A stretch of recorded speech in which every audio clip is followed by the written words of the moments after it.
As a family, we made a lot of choices to live sustainably, and the Volt was one of the biggest pieces of the puzzle for us to live a sustainable lifestyle.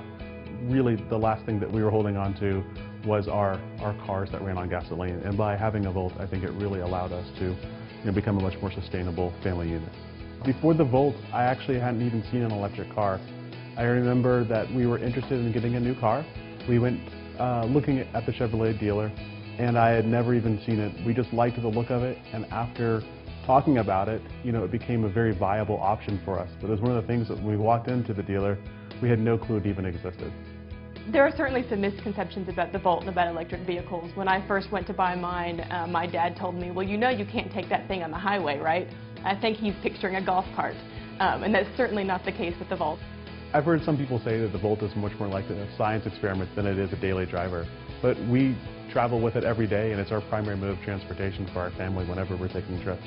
The last time we visited the gas station was about 10 months ago to fill up the tank fully.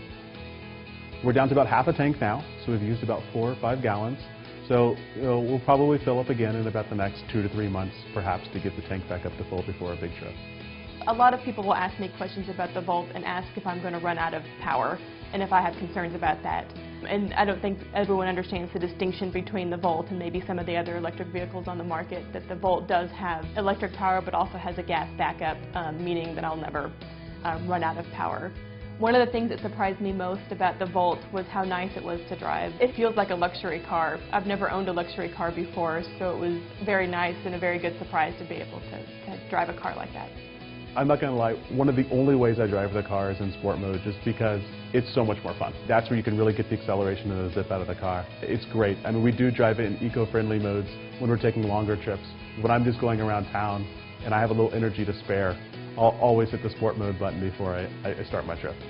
It's very important to me to reduce my carbon footprint, and I feel like we've taken some steps towards that in our life with having solar panels on the house and having an electric car in our house is part of a green building program. So kind of all of those little things together help contribute to reducing our use of petroleum and reducing our carbon footprint. I think our day-to-day decisions will have a big impact on my daughter Quinn's future. She's going to see the way that we think about our energy use and just think that it's something that everybody does day to day.